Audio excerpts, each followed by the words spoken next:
Blessings everyone, welcome back to our channel. Today we're exploring a powerful and often overlooked topic that touches all of us. How families behave around a loved one who is dying. This is something rarely talked about, yet it affects so many families navigating the hardest moments of life. What do hospice nurses and doctors, those compassionate heroes who work every day with the dying, wish families truly understood? What are the subtle, unintentional actions that might actually cause pain instead of comfort? This video is not about blame or judgment. It's about sharing honest, heartfelt stories straight from the front lines of end-of-life care. We'll hear from experts like Julie McFadden, Nurse Penny, Dr. Michael Kearney, and other professional hospice nurses and doctors who reveal the common things families do without realizing they could be hurting their loved ones in their final days. Let's start with someone who's truly changing the way we think about death. Julie McFadden. If you've been following conversations around hospice care and end-of-life support, her name probably sounds familiar. She's not only a seasoned and deeply compassionate hospice nurse with decades of experience, but also the author of the New York Times best-selling book, Nothing to Fear. A book that's bringing comfort and clarity to thousands of people navigating the reality of death and dying. What makes Julie's voice so powerful is how clear, calm, and deeply human she is in the way she explains things. She's not just a nurse, she's a guide for families during the most emotionally fragile moments of life. And one of the most important things she keeps repeating in her interviews, videos, and writing is this: there's nothing to fear about death, but there are things we need to understand. Now let's talk about one of the topics Julie speaks most passionately about. Things families often do around the dying without realizing they're being hurtful. She explains that one of the hardest situations she sees, again and again, is when families refuse to accept that their loved one is actually dying. It's not that people mean any harm, quite the opposite. They're scared, they're grieving, and they're holding on. But that fear often leads to actions that unintentionally make things harder for the person who's dying. Julie says that families often try to push food, push water, or keep encouraging their loved one to fight or get better, even when the body has already started to shut down. She puts it very simply: the body knows when it's nearing the end. But many families don't want to let go of hope, even if it's no longer realistic hope. And that creates pressure and even guilt for the person who's dying. In her words, and I'm paraphrasing here for you, it's done out of love, but it can make the dying person more uncomfortable and even anxious. Sometimes they're trying to let go, but they feel like they have to keep going for their family's sake. Julie often encourages families to shift their approach. Instead of asking, "Are you hungry?" try asking, "Do you feel like anything right now?" And if the answer is no, that's okay. Sometimes the most powerful thing you can do is just sit there. Just be present. A quiet presence, without the need to fix or change anything, can be more comforting than all the words and gestures in the world. This message hits deep, because when we love someone, we want to do something. But at the end of life, just being there, is often the most healing gift we can offer. So if you've ever been in this situation, or might one day find yourself there with someone you love, Julie's advice is something worth remembering. It's not about doing more. It's about understanding what truly matters in those final moments. This brings us to another deeply respected voice in end-of-life care, Nurse Penny, a hospice nurse with over 25 years of experience. She's been a compassionate guide for countless families navigating their loved ones' final days. One of the most powerful things she always reminds people is this: stop whispering. They can hear you. Now, to someone who has never sat at the bedside of a dying loved one, that might sound surprising. But Penny's experience tells a different story. She explains that hearing is often the last sense to go. And while someone may look unconscious, eyes closed, mouth open, body still, they may still be fully aware of what's happening in the room. The tone of your voice, your energy, your words, they can all be felt.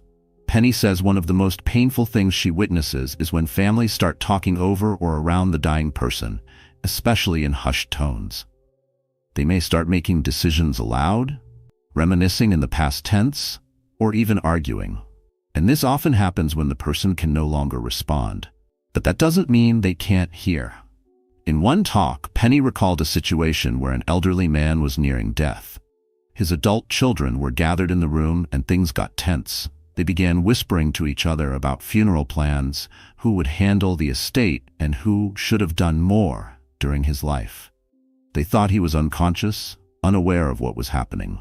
Later that night, just before he passed, the man opened his eyes for a few seconds and let out a soft, emotional sigh. Penny, who had been holding his hand the entire time, said she could feel how heavy the atmosphere had become. She believes he heard everything, and it hurt. After his death, she gently explained to the family what had likely happened. She told them he may not have been able to respond, but he was listening, and what he needed most was peace. That experience changed the way those family members showed up for future loved ones, and Penny has told the story often, hoping it will help others do better. Penny's advice: talk to your loved one like they're still fully present, because in many ways, they are. Tell them you love them, thank them, share a memory, sit with them in quiet presence if you don't know what to say, but never assume they can't hear. Because often they can. This is one of those things that seems small, but in hospice care, it makes a world of difference. It can bring peace to the dying and healing to those left behind. Dr. Michael Kearney, one of the most respected voices in end-of-life care. He's a palliative care physician with over 40 years of experience. He's worked in hospice and palliative settings in both Ireland and the United States. And through those years, he's witnessed something that touches almost every family he's cared for. One of the most profound messages he shares is this: don't hide your tears, but don't make them carry your grief. This advice speaks directly to the emotional weight that families sometimes unknowingly place on their loved one who is dying. Dr. Kearney is not telling people to be cold or to hold back their feelings. In fact, he believes that showing emotion is an act of love. But there's a very delicate boundary. When someone is in their final days, they're often hyper-aware of the people around them. Even if they can't speak anymore, they can sense the emotional energy in the room. They hear your voice. They feel your sadness. And sometimes if a family member completely breaks down or says something like, "I can't live without you," or "please don't go," it puts emotional pressure on the dying person. Dr. Kearney has seen this firsthand. One story he shared involved a woman in her early 60s who was dying of cancer. She was surrounded by her adult children, and one of her daughters in particular was extremely close to her. During one of her final visits, the daughter knelt by her mother's bedside and began sobbing uncontrollably. She kept repeating, "Don't leave me, Mama. I can't do this without you. Please don't go." As the mother lay there, already fragile and nearing the end, she mustered the strength to whisper, "I'm sorry." Think about that. This woman, who was in pain and slipping away, still felt the need to comfort her daughter. She was apologizing for dying. Dr. Kearney said this moment stuck with him because it showed how deeply the dying still carry emotional responsibility. He explained that the mother was ready to let go, but she was emotionally holding on because her daughter wasn't ready to release her. That's why he urges families to cry, but with intention. Cry with love, cry with gratitude. Let your loved one know it's okay to rest and that you'll carry their memory with strength, not sorrow. So the next time you're in that sacred space, remember, your presence, your calmness, and your ability to say, "I'll be okay," can be one of the greatest gifts you give. That kind of emotional permission can bring peace, not only to the dying, but to the living too. Nurse Angela, a deeply compassionate hospice nurse who's worked in home-based end-of-life care for many years. One of the strongest messages she shares with families is simple, but powerful. Don't turn the room into a hospital. Angela has seen this over and over again. Families, especially when they're overwhelmed or afraid, try to bring control to a situation that feels completely out of their hands. So they begin over-medicalizing everything. Suddenly, the room is filled with beeping monitors, bright overhead lights, pill organizers, gauze pads, IV poles, and even a TV on full volume to distract everyone from the heaviness of the moment. She says it often comes from a place of love and fear, families wanting to do something or do everything to help. But unintentionally, they create an environment that feels cold, clinical, and chaotic, right at the time when their loved one needs peace more than anything else. Angela shared one story that stayed with her. She had a patient named Mrs. L, who had expressed very clearly that she wanted to pass at home in her bedroom with her family around her. But when she arrived for a visit near the end, Angela walked into a scene that felt more like an ER than a bedroom. The adult children had brought in a hospital bed, moved furniture around, left fluorescent lights on, and had a loud action movie playing in the background, just to keep the mood light.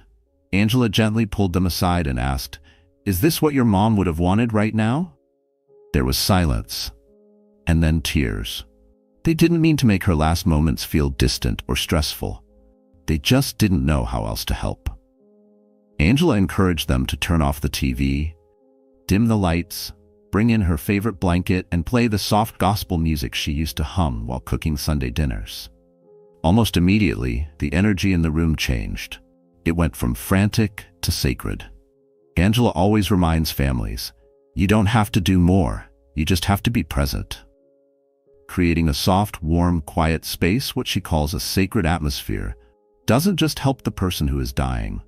It also helps the family feel more grounded, more connected, and more at peace with the transition that's happening. Nurse Carla, a dedicated hospice nurse in Florida with nearly 2 decades of experience walking with patients and families through the final chapter of life. Carla has seen it all: love, heartbreak, denial, acceptance. And she's known for speaking with quiet honesty about what really helps and what unintentionally causes harm at the bedside of a dying loved one. One of the most common mistakes she talks about is this: families constantly trying to keep their loved one awake. Carla says she sees it all the time. Someone nearing the end of life starts to drift into sleep more and more, and the family, gripped by fear, leans over and says things like, "Wake up, Mom. Talk to me. Stay with us." Or they gently shake them, lift their head, or even try to sit them up, thinking that keeping them alert somehow helps them hang on longer. But according to Nurse Carla, that often does more harm than good. She explains that deep rest and longer periods of sleep are natural and necessary as the body begins to shut down. Energy is fading. The physical world starts to feel heavy, and rest becomes the body's way of preparing for the transition. Trying to wake them again and again only increases discomfort, disorients the patient, and can lead to agitation in those final precious hours. Carla says, let them sleep, let them rest. Sit beside them, hold their hand. Your presence matters more than your words at this point. And she's not just speaking in general. One story she shared really stayed with me, and it's something she says she'll never forget. A few years ago, Carla was caring for a woman in her late 80s who was nearing the end of life. Her daughter, who hadn't seen her in months, had flown in and was desperate to reconnect. Every time her mother dozed off, she'd gently shake her and say, "Mom, it's me. Wake up, please. Don't leave yet." She did this out of love, out of fear, out of guilt for not being there sooner. Carla gently pulled her aside and explained what was happening, that her mother wasn't unconscious, she was resting deeply, and that this was part of her natural transition. That moment was powerful. The daughter sat back down, took her mother's hand, and simply whispered, "I'm here. You don't have to talk. I just want to sit with you." Carla said her patient never opened her eyes again, but her face softened, her breathing slowed, and she passed peacefully with her daughter beside her, not shaking her awake, but just being present. Silence isn't absence, and sleep doesn't mean they're gone. Sometimes the best thing you can do is sit quietly, hold their hand, and let them know they're not alone.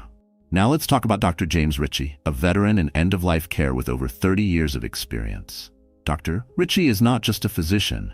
He's someone who's sat at the bedside of thousands of people in their final hours, witnessing not only what happens to the body, but also what happens in the room around it.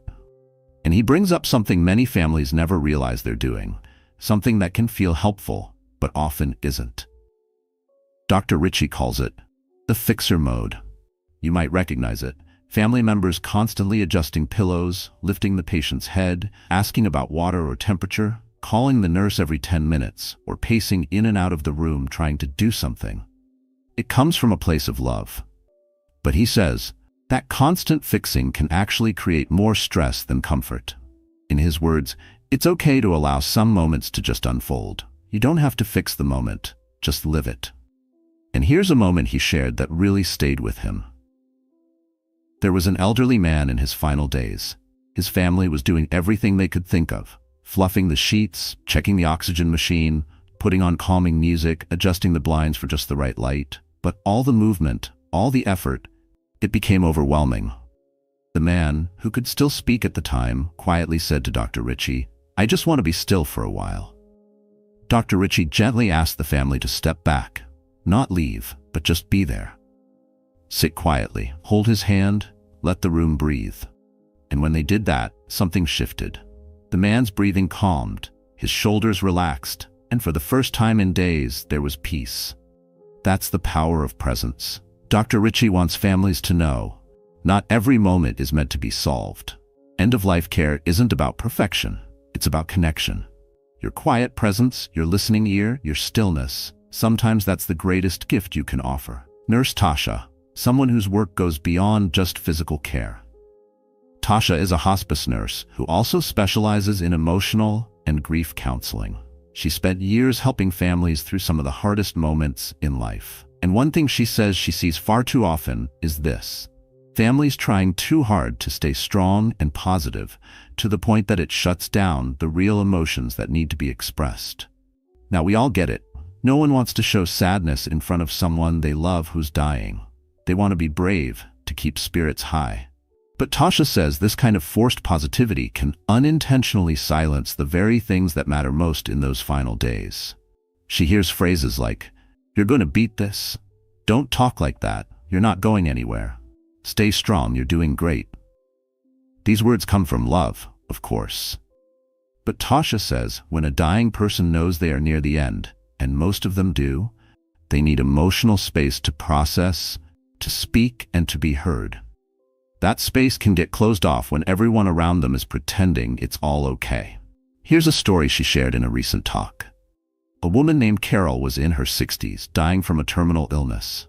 Her daughter and son would visit every day, cheerful, upbeat, telling jokes, talking about next summer's plans, and how she'd be better by then. Carol, however, had stopped eating. Her breathing was slowing down. Her body was clearly showing signs that she was near the end. One afternoon, when her children had stepped out of the room, Carol whispered to Nurse Tasha, "They don't want me to die, so I can't say goodbye. But I need to."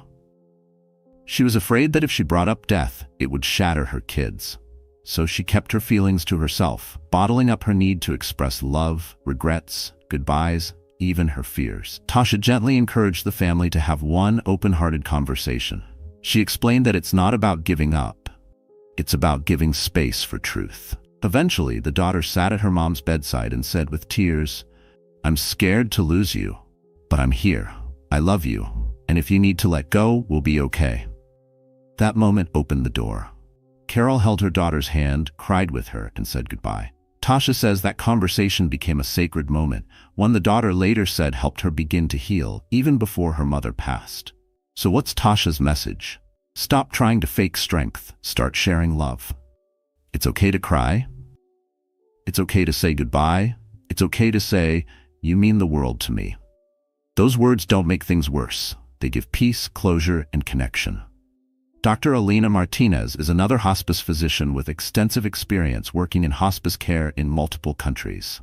One of her strongest messages is about the importance of letting the person who is dying set the tone and pace of conversations and emotions around them.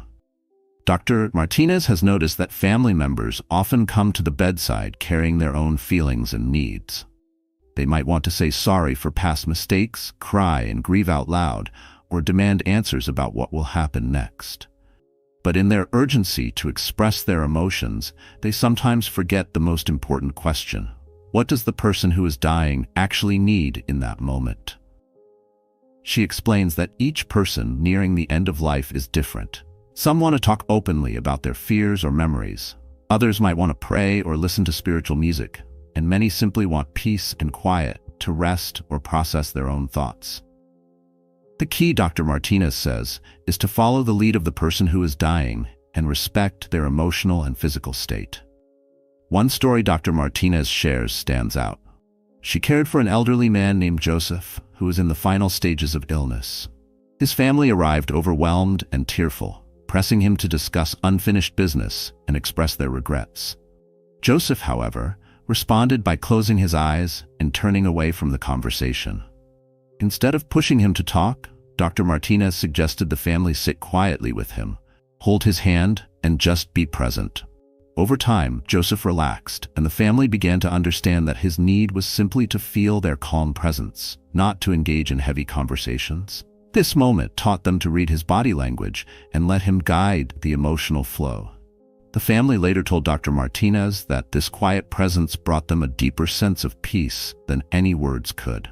Dr. Martinez emphasizes the importance of asking simple questions like, "What do you want right now?" And if the person cannot answer, paying attention to their gestures and mood. This patient, compassionate approach helps families honor the dignity and wishes of their loved one in their final moments. Chaplain David has spent over 3 decades comforting those at the end of their lives and guiding their families through some of the hardest moments imaginable. Throughout his extensive experience, he has noticed a heartbreaking pattern. Unresolved family conflicts often resurface in the final days, casting a shadow over what should be peaceful goodbyes. He recalls one family he worked with, where 2 siblings had been estranged for years due to a deep misunderstanding and bitterness. Neither had spoken to each other, and the dying parent held on, waiting for a sign of reconciliation. When the siblings finally came together at the hospital, old wounds reopened. Accusations and blame flew, making the room tense and heavy. The parent, sensing the turmoil, grew restless and seemed to struggle more in those final hours. Chaplain David advised the siblings to pause the argument and focus on what really mattered. He encouraged them to share their feelings honestly but gently, to forgive where they could, and most importantly, to sit quietly with their parent. By shifting their focus from past hurts to present love, the atmosphere began to soften. The parent passed away surrounded by a calm that had been missing for years.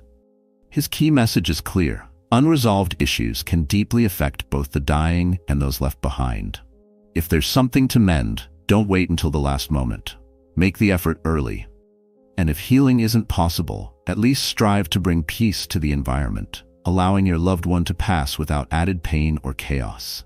This respect and calm can create a sacred space where healing begins, even if only after goodbye. So many of these nurses and doctors agree on one key truth: dying is not a medical event, it's a human one. And it deserves presence, compassion, and care, not panic or performance. If you've made any of these mistakes before, you're not alone. All of this comes from love. But by understanding what really helps and what doesn't, we can show up better for the people we love at the most important time of all. Let me know in the comments. Have you ever been with someone at the end of life? What did you learn from the experience?